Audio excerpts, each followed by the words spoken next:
About to start. Councillor Chatfield, you will be live now. Good evening, everyone.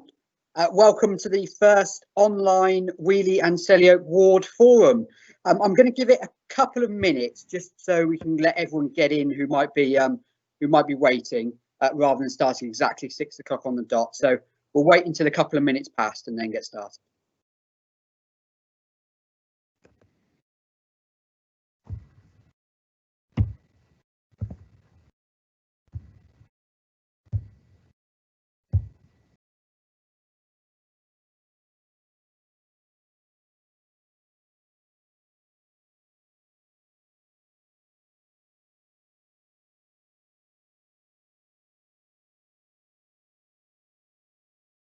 Okay, so I think should we get started?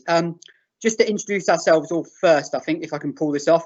This is our first meeting like this, so please do bear with us. There might be a few technical hitches on the way, but we'll try to get the hang of it as best we can. So obviously I'm Tristan, Councillor Chatfield, Councillor for Weoley and Selly Ward, and also Cabinet Member for Finance and Resources at the City Council. Now I'm going to try and see if we can get Julie live as well to introduce herself as well. Hi, Councillor Julie Johnson, the Councillor for Weoley and Selly Ward alongside Tristan.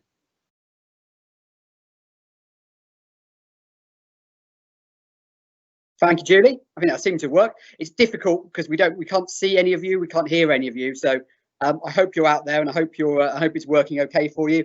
So we've got a couple of agenda items this evening. We've got Dr. Justin Varney from the City Council, who is the Director of Public Health for Birmingham, very kindly agreed to come this evening to talk to us about the COVID situation and provide a general update for residents, and also sort of just some of the latest information as to where we are as a city.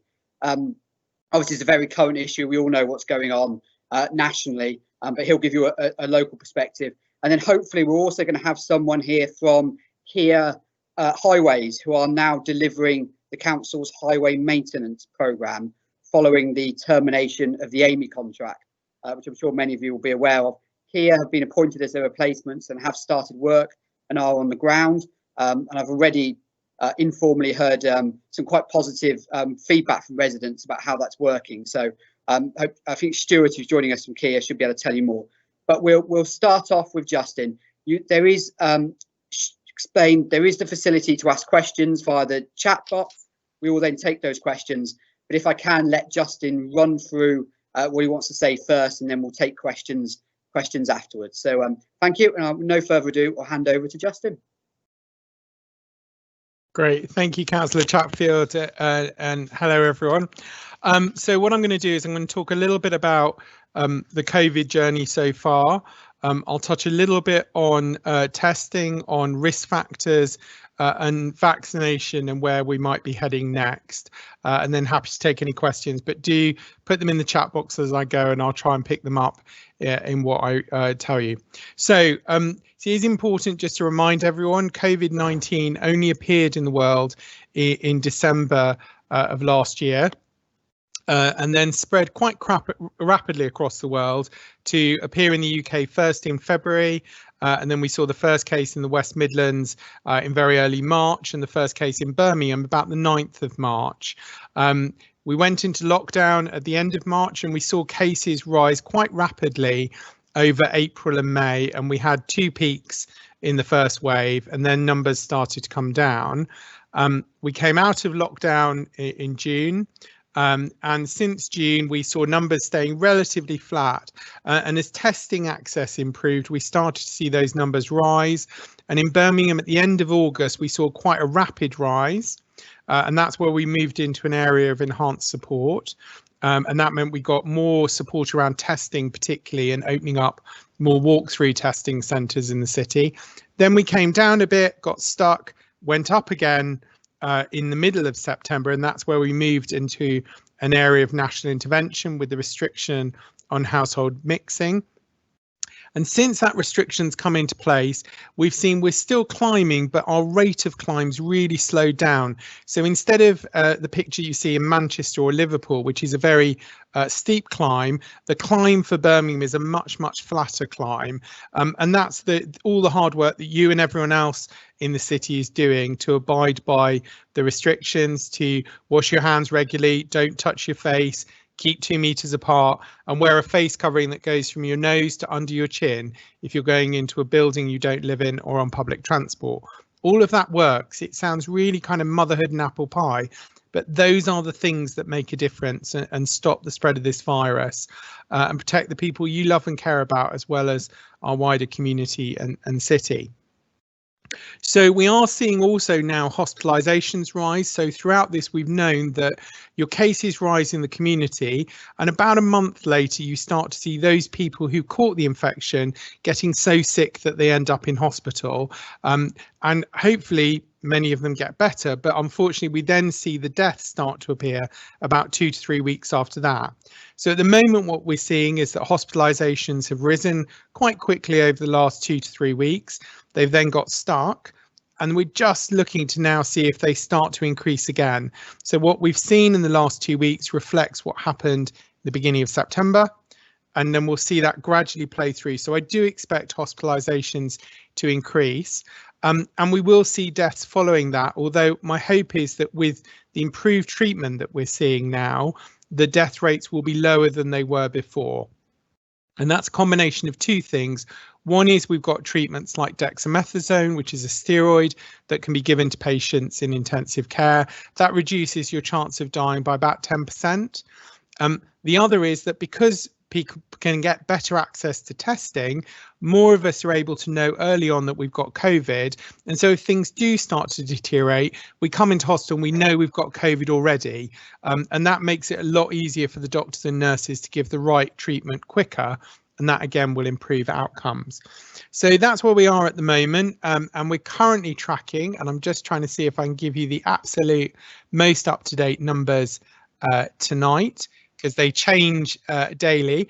What I would say is if you're someone that watches the numbers on the NHS dashboard, try and pick the same day each week to watch them, because they will change day by day. Some of this reflects the pattern of testing. So testing tends to be higher on a Wednesday. So if you look on a Wednesday, the numbers always go up on a Wednesday. But if you're looking on a Thursday, then often you see those numbers start to come down a little bit, and we test less at the weekend. So Birmingham, for the 7 days running to the 19th of October, has a rate of about 220 cases per 100,000. And just to put that in perspective, Knowsley, which has the highest rate in the country, is currently running at 635 cases per 100,000. And areas like Liverpool that are currently in tier 3 running at 540. So we're still quite a way off most of the northwest, but we are very definitely going upwards at the moment. So I'll move on to talk a little bit about testing. So there are two types of tests. There's the antigen test. That's the one that's like the giant cotton wool bud that goes up the back of your nose or the back of your throat. That's looking for, have you got the virus at the moment? Or there's an antibody test, which is a blood test. So the main thing we're focused on is people getting a test if they've got symptoms, or if we've asked them to, one of the public health team have asked them to get tested. The three symptoms are high temperature, continuous new cough, loss of sense of smell or taste. Any of those, stay at home, book a test, and you should be isolating and your household isolating until you know the result of that test. If it's negative, everyone gets to go out again. If it's positive, you have to isolate for 10 days from when your symptoms started, and everyone you live with isolates for 14 days from when your symptoms started. There is no point anyone else in the house getting a test unless they have symptoms, because the 14 days don't get shortened if they have a negative test. The only thing that stops the 14 days is if the person with symptoms tests negative. So just, I think, important point to get that across. Antibody wise, the antibody tests in general are only available privately. They cost between 100 and 150 quid. Personally, I would say don't waste your money. We know about a third of people don't develop antibodies, so it is possible to catch COVID twice. About a third of people who do have antibodies, their antibodies don't work properly, so they don't actually defend their body. And about a third of people who have antibodies, their body seems to forget quite quickly how to protect itself. There is a reasonable chance that if you've definitely had COVID once, you can catch it again. And even if you have an antibody test that's positive, that's no confidence that those antibodies are going to defend you properly if you get exposed to COVID. So it doesn't change any of the social distancing, anything else that you need to do. So I'll talk now about risk factors. 6 things that make a difference in terms of your chance of being seriously unwell or dying if you catch COVID. So the first 3 you can't really change, and then there are 3 that you can. So the first 3 you can't really change, your age, no matter what the beauty products tell you. If you're over the age of 80, you are a much higher risk of dying than someone who's in their 20s or 30s. Secondly, your biological sex. So men are more likely to die than women. And thirdly, your ethnicity. People who are non-white British, so any other ethnic group, seem to have a higher risk of dying if they catch COVID than white British people. Now, the issue of biological sex and ethnicity relate to the 3 risk factors you can change, because in general they're more common in men and in non-white British ethnic groups. So the first of things you can change is smoking. So if you're a smoker, please quit. If you can't quit cold turkey, go on to vaping. There's lots of free support available in Birmingham. Talk to your local pharmacist. There's information on the council website. Smoking is one of the #1 risk factors for being very unwell with COVID or dying. The second is if you are very overweight. Many of us put on a little bit extra during lockdown and through the stress of COVID, and it's really important to try and shift some of those pounds now, and at least make an effort to be physically active every day, and really try to get your eating under control. Even if you can just stabilize your weight, that will help rather than continuing to gain weight.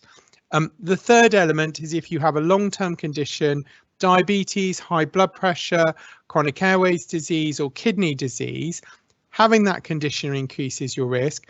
But also if that condition is not well managed, so if you're a diabetic and your sugars are all over the place, you are much higher risk of being very unwell or dying if you catch COVID than someone who has their sugars well under control.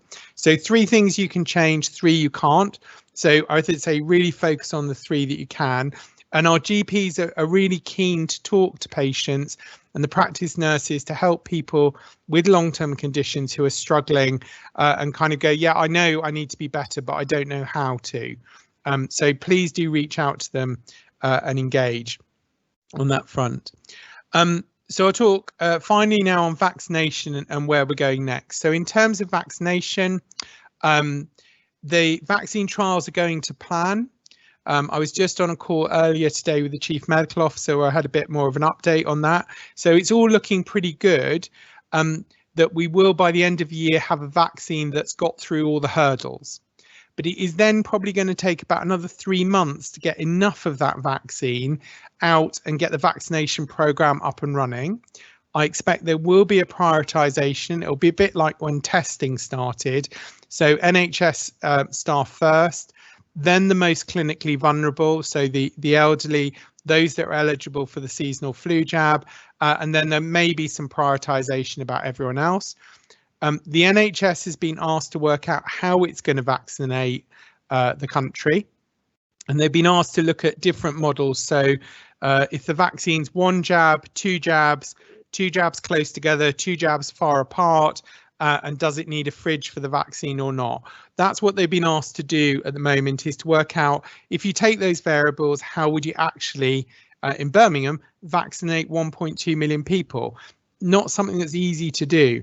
So I don't think we're going to see a vaccine really in terms of practical terms changing the way that we live until probably late spring next year. So final point is about where we're going, and I can see a question from Martin in the box about the negotiations around tier 3. So where we are at the moment is tier 2. What will make the decision about whether we go forward into tier 3 will be really that rate of climb. So the more that we're all doing to keep ourselves, our families and our community safe, the better, because the flatter that curve is, the longer we stay out of those very severe restrictions. And I have to say, I think when you get into those severe restrictions, it is quite hard to get out. So it's not going to be a short, sharp period. It's likely that anyone that goes into tier 3 will be in for many, many weeks. And that will have potentially devastating impacts on jobs and livelihoods, as well as actually, we all remember how miserable lockdown was. So although it's not a full lockdown, it's still pretty severe in terms of what's going to happen. The negotiation for the council will negotiation for the council will be on the basis of the council. We're obviously working with neighbours, and the leader is talking with the regional mayor, but also with government directly. And I have to say, in Birmingham, there's been very good cooperation across all political parties, both between members. You know, I have very, very good support. I'm not just saying it because councillors here. You know, I'm very lucky. All members are supporting our work on COVID. This is not something that's really being turned into a political football. Our MPs of all colours are working together on this in terms of their political affiliation, and there is, you know, good ongoing conversations between the mayor and the leader, so that we all go into this together with a consensus about what do we need financially to support businesses, but also what is the right decision for the health of the future of Birmingham. We've lost so far about 1,400 people who've died in the city due to COVID. I think in the Blitz we lost about 2,000, and we're definitely heading in that direction. And I would really want us to come through this, not where this doesn't become that kind of defining number. We've already lost far too many people. So I'll close there by saying, you know, that is the key point. You know, we control the spread of this virus through the actions we each take every day. It's what we each choose to do in the city. And I, as some of you know, live in Birmingham. This is my home now as well. What happens to you is happening to me as well when it comes to restrictions and the experience. What we each choose to do when we walk out of our front door, whether we wash our hands, whether we keep that 2 meters distance, whether we abide by the restriction of not going and meeting people that we don't live with indoors unless they're part of our social bubble, you know, wearing that face covering that goes from your nose to under your chin is really important. Face visors don't do the same thing. You know, all of these things, all of these actions that we as individuals take are what stops COVID spreading into our homes. It stops it coming and affecting our families, our wider community, and ultimately the city ourselves. Everyone's doing a great job. That's why the curve is flatter, but we do need to keep going, and we need to keep going probably for much of the next 4 to 5 months, I think, until the vaccine comes. So I'm happy to take any more questions that you have or points you want me to raise and cover, councillors.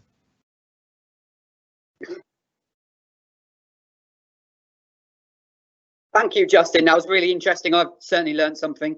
It's been really fascinating. I think we have got a couple more questions, so we'll just quickly run through those. I think just on behalf of the ward, though, and the residents, I would like to pass on the thanks to you and your team, because I know you've been working ridiculous hours for months now, and it really is.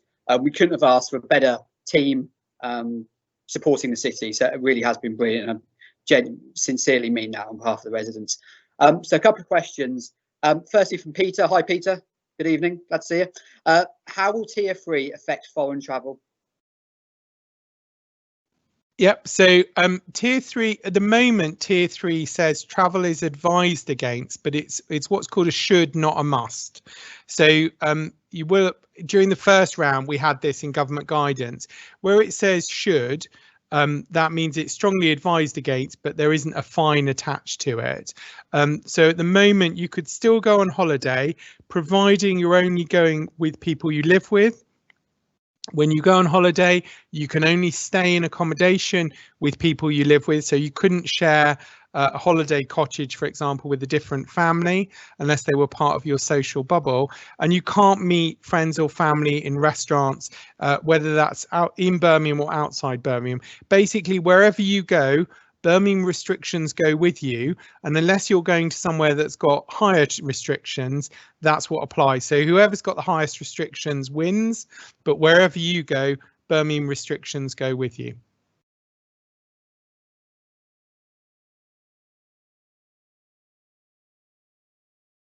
Thank you, Justin. I've got one more question as well from Helen. Good evening, Helen. If we are going to be in this situation for months more, is there any possibility that tests for family of those in care homes can be organised to allow them to reinstate visits? Actually, I think this is a really, really important question from Helen. Yeah, it is a really important question, Helen. And you know, I get many families writing to me and sharing their personal stories about how difficult the ban on visiting has been. And I absolutely understand that. And I do get this on quite how difficult it is, not just for families, but actually also for the residents in care homes who feel very isolated and cut off. We have been raising this pretty much weekly since we went into the original restrictions back at the end of August, for more national clarity on the science about the risk of different types of visiting. Because at the moment, the guidance is if you're an area of restriction in tier 2, like we are, you should have no visiting in care homes except for end of life compassionate visits. So that's the only exemption. Now, we've been kind of challenging that and saying, well, what about window visiting? You know, it's not the same, but at least if you're able to stand outside and talk to a relative through a window, that would be something. You know, surely the science on that could be worked out. And there is a national task force that's been looking at that over the last month. They haven't yet reported, and I had that conversation again this morning with the CMO, sorry, this afternoon with the CMO's office. So we are promised that there is going to be guidance coming quite soon, but the specific thing that I think we're looking at is whether that window visiting might be allowed. Testing won't help really, because at the moment we don't have access to a test that gives you a rapid result. So you take a test today, that tells you whether you've got COVID today or not. But then you have to wait probably 2 days for a result. In those 2 days, you could have well caught COVID and just not know it yet. So it's a bit of an issue at the moment that until we get a rapid test that gives you a result in kind of 20, 30 minutes, that isn't possible. Now that technology is now developed, they're just working up different ways of using it. So I do think we'll get more flexibility, but I expect it probably won't be for about another month or so, I'm afraid. I'm hoping we'll have something before Christmas.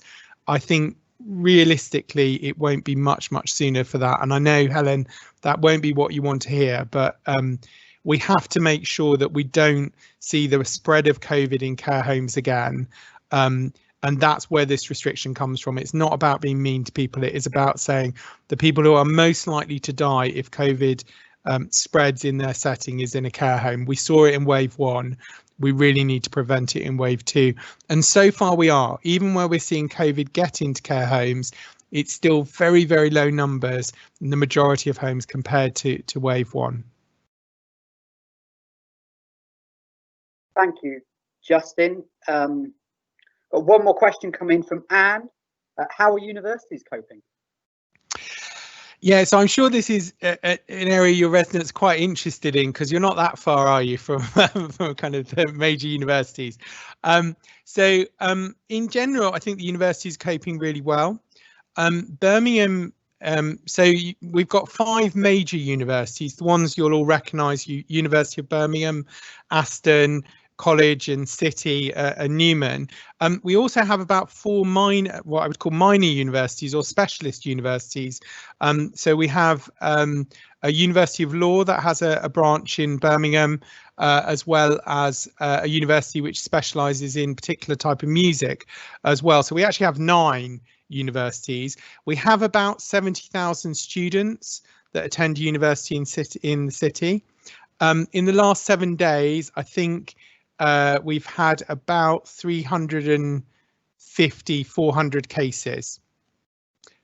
So that, you know, when you think about the total number of students that could have caught it, it's still very low. Where we're seeing students catching it is not in the classroom. It's very much like schools. So there's no evidence yet of students who've attended the same class both catching it. What we do have lots of evidence is students sharing a flat and everyone in the flat gets it. Where the universities have been doing really, really well is where it's been in halls of residence. We're only seeing 2 or 3 flats in the same block of, say, 100 flats where COVID's occurring, and it's not spreading. And that's quite different from Manchester. The Manchester situation, what they saw was COVID just go through the halls of residence and hundreds of cases in lots and lots of different flats.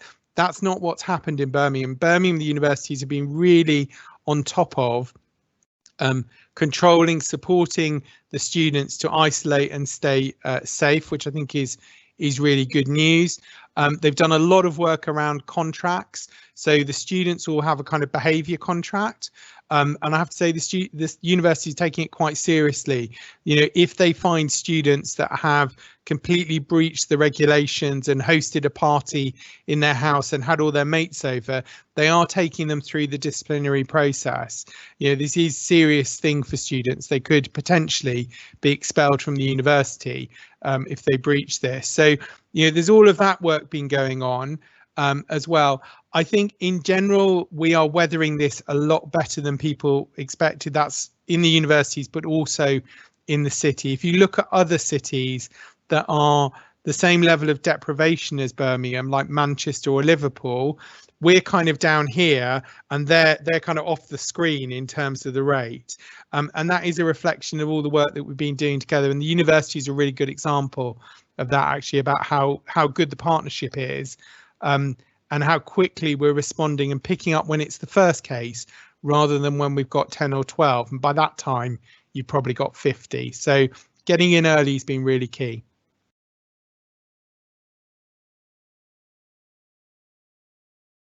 That's really interesting and really helpful, Justin. I can't see any more questions. So unless Julie has a question. No, I've got nothing else. Thank you. And thank you. That was really informative. Thanks. So thank you, Justin, and thanks again for coming this evening. It's much appreciated. Thanks for your candour and openness around this issue. I think it's been I think one of the sort of things we've tried to do in Birmingham is to share as much information as we possibly can as soon as we possibly can. I hope that approach is reassuring for residents, even if we are in very, very difficult and unprecedented times. So thank you on behalf of Weoley, and thank you for coming tonight. Cheers. Great. Thanks for having me. Have a good night, everyone. Thank you. Good night. So we've got a bit of an issue now, I'm afraid, folks, because we were expecting Stuart from Kier to join us. Unfortunately, as is often the way, he is having some technical issues joining us. I understand he has managed to be on a few other war forums, so I don't know whether it's a Weoley and Selly problem or just a Teams problem, but unfortunately he can't make it tonight. So what I'm going to suggest we do is, we've still got plenty of time left, so I'm going to open it up to any questions that people might have, any issues that people want to bring up. Now's a chance. Put them in the chat box, in the question box if you can. Me and Julie will do our best to respond to them. In the meanwhile, if I can just highlight a couple of things that are going on locally that I think will be of interest. There is a consultation going on the early stages for the planning for the battery site development at Selly. So that's the life sciences part of the campus. I'm sure most people will be aware of the site. So it's the final bit of the battery park site that's been long planned to have a medical life sciences university campus on it. It's taken a while. There's been various issues with finding the right partners, etc. But I understand it's now moving ahead quite rapidly. But it's all online. I'll put the link on social media. But residents obviously encouraged to have their view. There are some issues. My concerns aren't really to do with the development itself per se, but are to do with access and pedestrian safety, navigating that site. Everyone knows how busy that part of the road is around there. I'm just keen to make sure that application is properly safe for pedestrians and for cyclists and for drivers as well. The other issue I'll just quickly bring up if I can, there is a opportunity, if you're interested, to come and plant some daffodils tomorrow at 2 o'clock. Love Weoley are organising a daffodil planting session up the junction of Alward Road and Castle Road, the park area along there. I'll be there with my trowel, so if anyone wants to come and join us, there should be a few of us, but please do come along if you're available. Regardless of the weather, being hardy souls, I'm sure there'll be a few people out. That's it really for me. That's a couple of local things.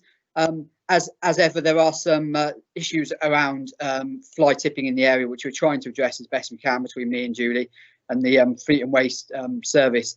I don't know if Julie, if there's any local issues you want to bring up now, the opportunity. Aye, thank you. Yeah, as Tristan mentions, there's a number of issues with fly tipping, which we're trying our best to get collected. As ever, the issue with some things are whether or not it's on council land or not. I know that there was an issue with some fly tipping at Kennedy House on Bottertalk Road, and I was under the impression it was collected yesterday, but I'm told that it was actually collected today, not yesterday. So apologies for the miscommunication on that. As with everything, with any rubbish that's been dumped in the ward, please report it through the council or Fix My Street, or take a picture, let us know. But we'll try and get it cleared as quickly as we can. We don't want rubbish left on any of the streets.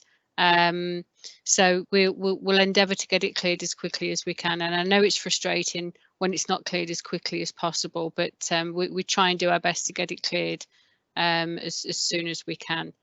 I don't think there's anything else that it's a shame that Stuart's not been able to get online. I don't know whether we're trying to make progress to try and make sure if he can get on our way.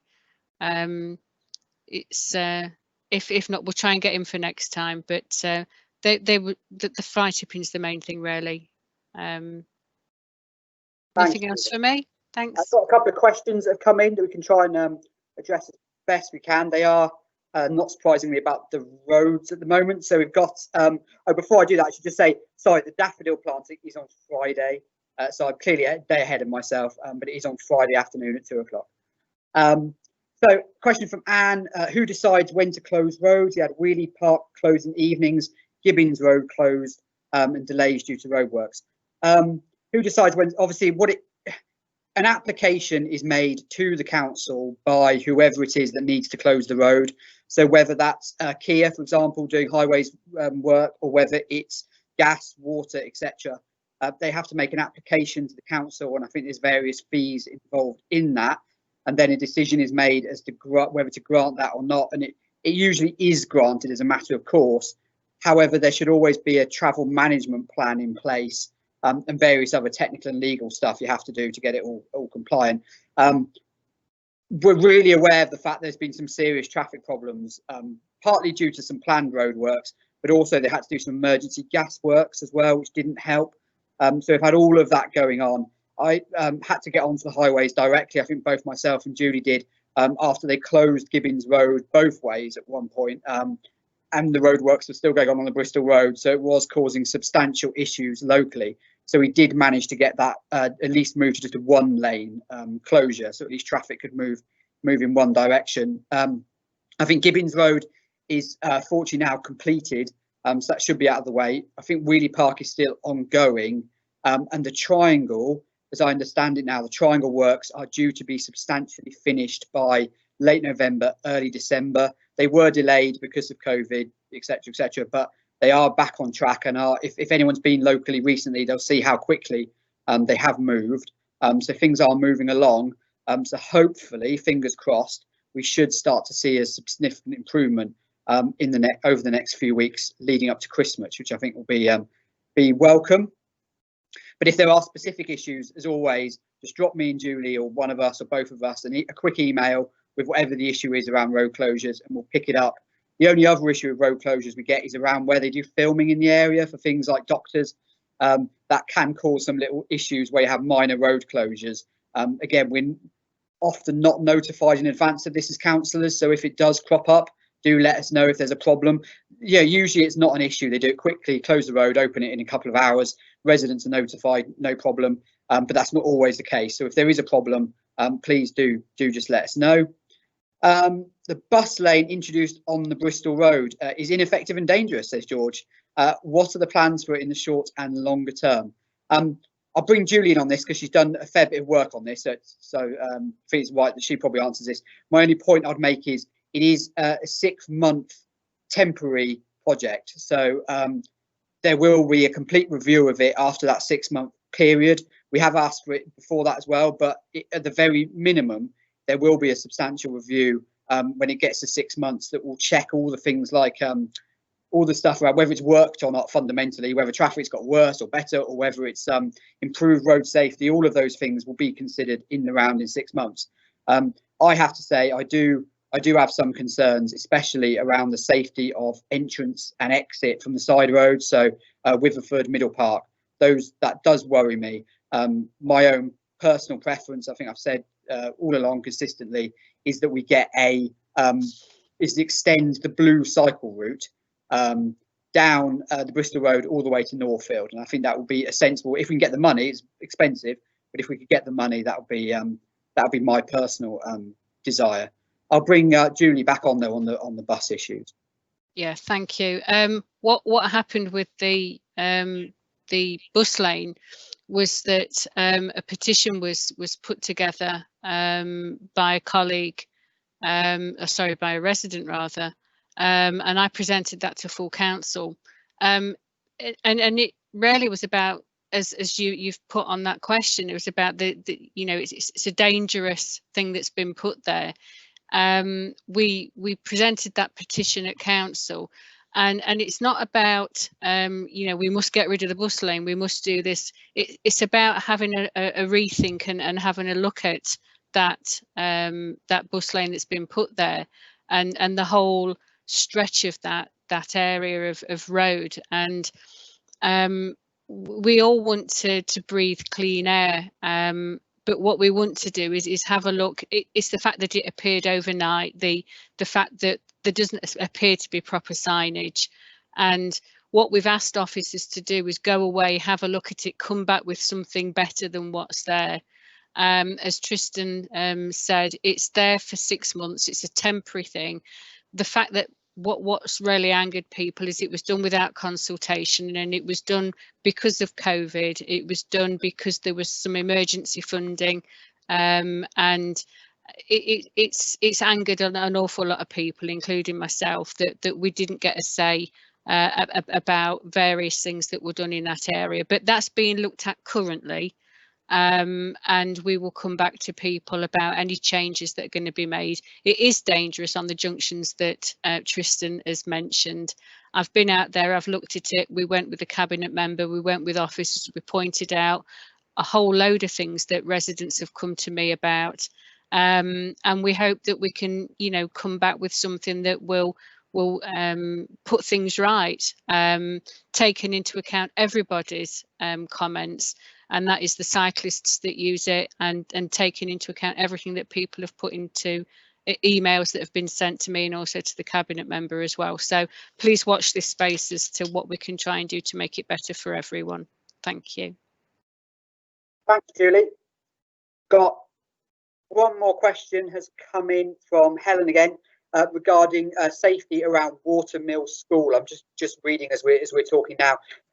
If that's okay, Helen, I will pick that up directly with Highways and with the school. I think there has been some discussion already with Watermill. I've certainly had discussions with the deputy head there, if not the head, but we'll pick that up again, certainly.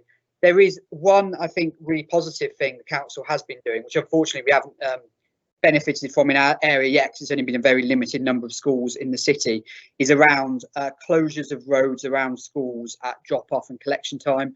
Difficult on some schools because they're on a main road or something, but where you have schools, yeah, very much like Watermill would be a good example, where you have schools on a small bit of road where there's significant parking problems and safety issues primarily around drop-off and pick-up. The council has been running a small programme with some schools the ones where there's been accidents and incidents and things, and doing a work program where they close the road off formally.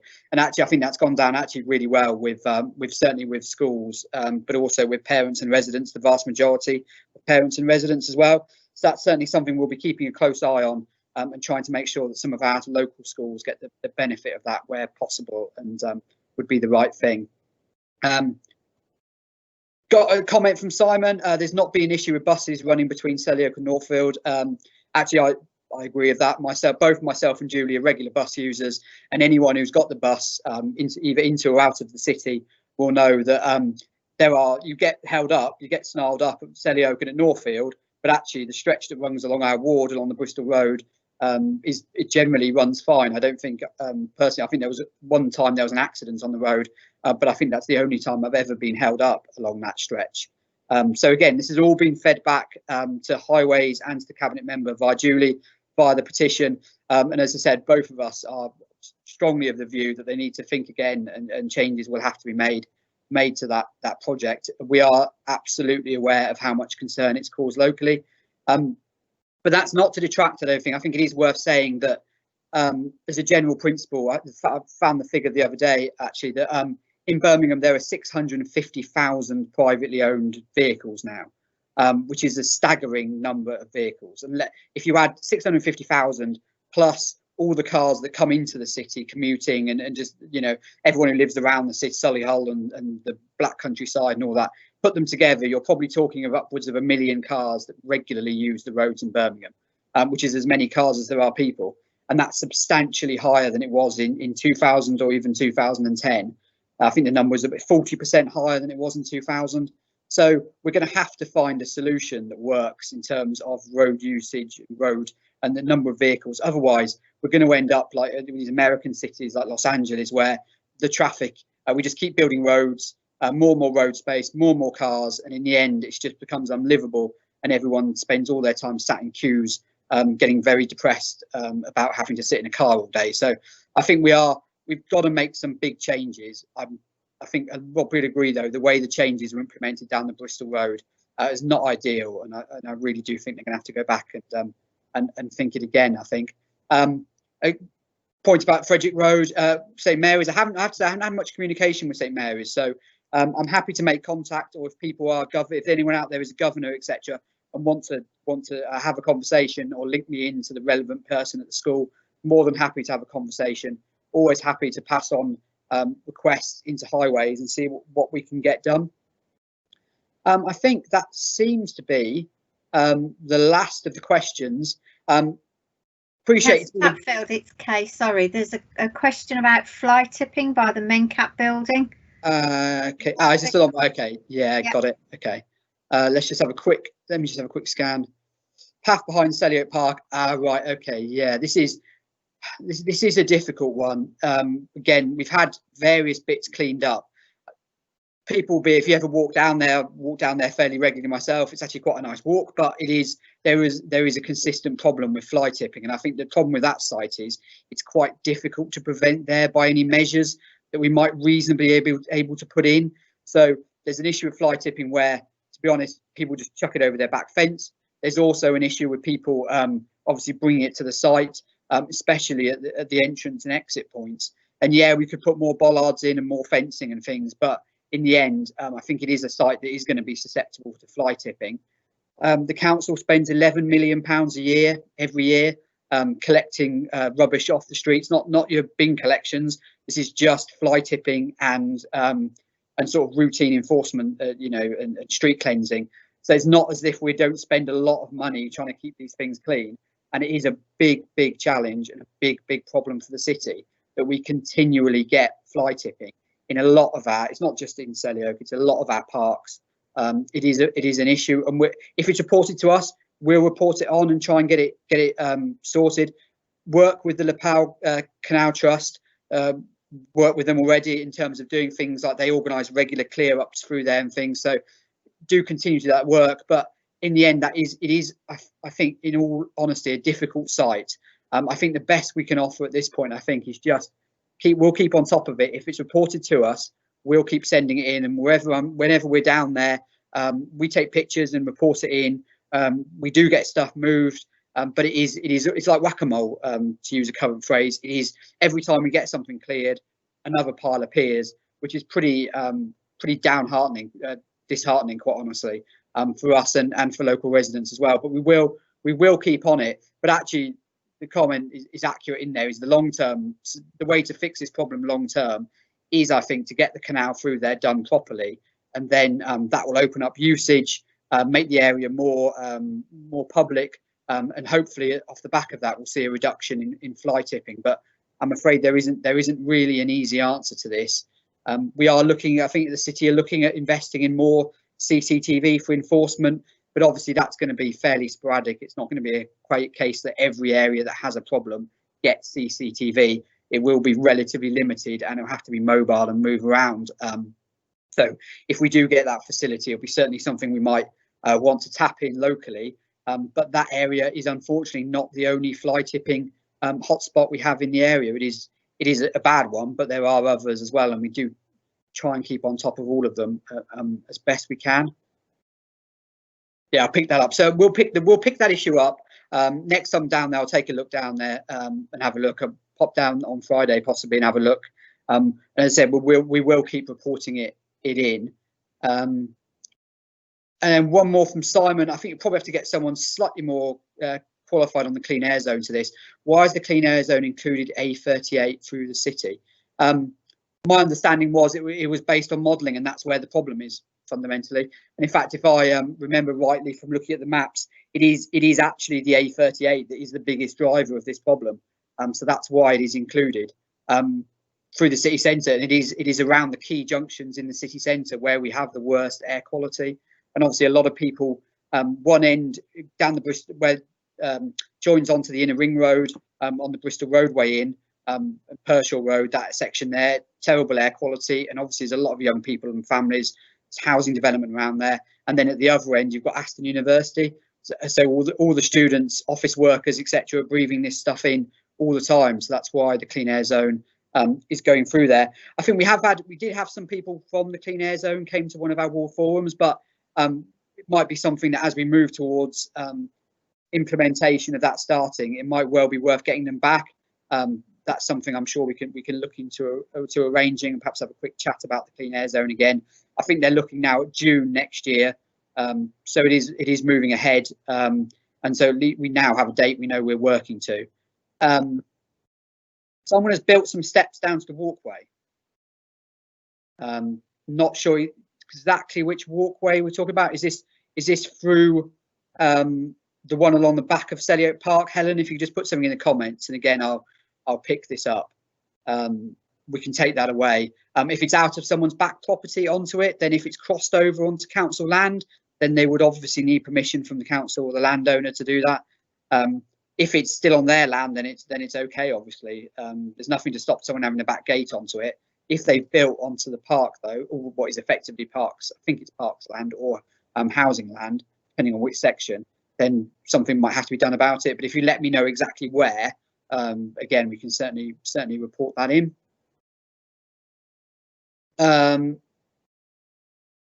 This is Helen. You're keeping us busy, Helen.